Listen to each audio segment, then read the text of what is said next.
Hi everyone, T ಪರೀಕ್ಷೆ ಕಡ್ಡಾಯದಿಂದ ವಿನಾಯಿತಿ ಕೊರಬೇಕು. ಶಿಕ್ಷಕರ ಒಕ್ಕೂಟ ಕೂಡ ಆಗ್ರಹ ಕೂಡ ಮಾಡಿದೆ. ಸಂಪೂರ್ಣ ಮಾಹಿತಿಯನ್ನು ತಿಳಿಸ್ಕೊಡ್ತೀನಿ. ಚಾನಲ್ಗೆ ಸಬ್ಸ್ಕ್ರೈಬ್ ಆಗಿ. ವಿಡಿಯೋ ಇಷ್ಟದ ಲೈಕ್ ಮಾಡಿ. ನಿಮಗೆ ಗೊತ್ತಿರೋ ಹಾಗೆ ಶಿಕ್ಷಕರ ವರದಿ ಬರುತ್ತೆ, ಟಿಇಟಿಯಿಂದ ವಿನಾಯಿತಿ ನೀಡಬೇಕು ಅಂತೇಳಿ ಅಖಿಲ ಭಾರತ ಮಾಧ್ಯಮಿಕ ಶಿಕ್ಷಕರ ಒಕ್ಕೂಟ ಬಂದ್ಬಿಟ್ಟು ಆಗ್ರಹ ಕೂಡ ಮಾಡಿದೆ. ಪ್ರಸ್ತುತ ಬಂದ್ಬಿಟ್ಟು ಸೇವೆಯಲ್ಲಿರೋ ಎಲ್ಲ ಶಿಕ್ಷಕರಿಗೆ ಮುಂದಿನ 2 ವರ್ಷಗಳಲ್ಲಿ ಟಿಇಟಿಯಲ್ಲಿ ಅರ್ಹತೆ ಪಡೆದಿದ್ದಾರೆ, ತಾವು ಉದ್ಯೋಗ ಕಳೆದುಕೊಳ್ತೀವಿ ಅಂತ ಹೇಳಿ ಅವ್ರಿಗೆ ಆತಂಕ ಆಗಿದೆ. ಟಿಇಟಿ ಬರೆದು ಪಾಸ್ ಆಗಿಲ್ಲ ಅಂದ್ರೆ ಅವರು ನಮ್ಮ ಜಾಬ್ನ ಕಳ್ಕೊಳ್ತೀವಿ ಅಂತ. ಇದನ್ನ ಆಂಧ್ರ ಸೇರಿ ತೆಲಂಗಾಣ ಸೇರಿ ಅನೇಕ ರಾಜ್ಯ ಶಿಕ್ಷಕರು ಇದನ್ನ ಆಕ್ಷೇಪ ವ್ಯಕ್ತಪಡಿಸಿದ್ರು. ಟಿಇಟಿಯಿಂದ ವಿನಾಯಿತಿ ನೀಡಬೇಕು ಅಂತೇಳಿ ಒತ್ತಾಯ ಕೂಡ ಮಾಡಿದ್ರು. ಈ ನಿಟ್ಟಿನಲ್ಲಿ ಅಖಿಲ ಭಾರತ ಮಾಧ್ಯಮಿಕ ಶಿಕ್ಷಕರ ಒಕ್ಕೂಟ ಬಂದ್ಬಿಟ್ಟು ಭಾನುವಾರ ರಾಜಸ್ಥಾನದ ಜೈಪುರದಲ್ಲಿ ಪ್ರಧಾನ ಕಾರ್ಯದರ್ಶಿಗಳಿಗೆ ಹೋಗಿ ಸಭೆ ಮಾಡಿ ಇಲ್ಲಿ ಟಿಇಟಿಯಿಂದ ವಿನಾಯಿತಿ ನೀಡಬೇಕು ಅಂತ ಒತ್ತಾಯ ಕೂಡ ಮಾಡಿದ್ದಾರೆ. ಹಲವು ರಾಜ್ಯದ ಸಂಘಗಳು ಕೂಡ ಇದರಲ್ಲಿ ಭಾಗವಹಿಸಿದಾರಂತೆ. ಬಿಕಾಸ್ ಕೇಂದ್ರ ಸರ್ಕಾರದವರು ಏನೋ ತೀರ್ಮಾನ ಕೈಗೊಳ್ಳಬೇಕು ಅಂತ. ಶಿಕ್ಷಣ ಹಕ್ಕು ಕಾಯ್ದೆ ಜಾರಿಗೆ ಮೊದಲು ನೇಮಕಗೊಂಡ ಎಲ್ಲ ಶಿಕ್ಷಕರು ಕೂಡ 2 ವರ್ಷದ ಒಳಗಡೆ ಟಿಇಟಿ ಪಾಸ್ ಆಗಬೇಕು ಅಂತ ಹೇಳಿ ಸುಪ್ರೀಂ ಕೋರ್ಟ್ ತೀರ್ಪಿನಲ್ಲಿ ಕೇಂದ್ರ ಸರ್ಕಾರ ಸುಪ್ರೀಂ ಕೋರ್ಟ್ನಲ್ಲಿ ವಿಶೇಷ ರಜೆ ಅರ್ಜಿ ಸಲ್ಲಿಸಬೇಕು ಅಂತ ಹೇಳಿದ್ದಾರೆ.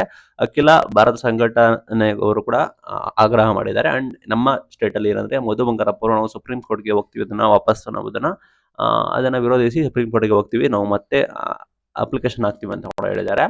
2011ರಿಂದ ಯಾರೆಲ್ಲ ಬೋಧನಾ ವೃತ್ತಿಗೆ ಅಂದ್ರೆ ಯಾರೆಲ್ಲ ಟೀಚಿಂಗ್ ಬಂದಿದ್ದಾರೆ ಅವರಿಗೆ ಟಿಇಟಿ ಅರ್ಹತೆಯನ್ನು ಕೂಡ ಕಡ್ಡಾಯಗೊಳಿಸಿದೆ. ಬಟ್ ಅದು ಕೂಡ ಇತ್ತೀಚೆಗೆ ಸುಪ್ರೀಂ ಕೋರ್ಟ್ ಬಂದ್ಬಿಟ್ಟು ಏನ್ ಹೇಳಿದೆ ಅಂದ್ರೆ ಅವರು ಸೇರಿದಂತೆ ಪ್ರಸ್ತುತ ಎಲ್ಲ ಕೂಡ ಯಾರೆಲ್ಲ ಸೇವೆಯಲ್ಲಿ ಕೂಡ ಇದ್ದಾರೆ ಅವ್ರಿಗೂ ಕೂಡ 2 ವರ್ಷದೊಳಗಡೆ ಟಿಇಟಿ ಕೂಡ ಪಾಸ್ ಆಗಬೇಕು ಅಂತ ಕೂಡ ಹೇಳಿದ್ದಾರೆ.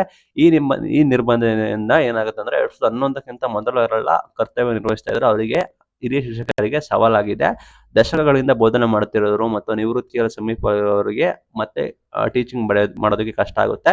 ಈ ಸಂದರ್ಭದಲ್ಲಿ ಹಲವಾರು ರಾಜ್ಯ ಸರ್ಕಾರಗಳು ಕೂಡ ಅರ್ಜಿ ಕೂಡ ಸಲ್ಲಿಸಿದಾವೆ. ಮತ್ತೊಂದೆಡೆ ಸುಪ್ರೀಂ ಕೋರ್ಟ್ ತೀರ್ಪಿನ ನಂತರ ಆಂಧ್ರ ಪ್ರದೇಶದಲ್ಲಿ ಮೊದಲ ಬಾರಿಗೆ ಟಿಇಟಿ ಅಧಿಸೂಚನೆ ಬಂದ ನಂತರ ಅನೇಕ ಸರ್ಕಾರಿ ಶಿಕ್ಷಕರು ಕೂಡ ಟಿಇಟಿ ಕೂಡ ಬರೆದಿದ್ದಾರೆ.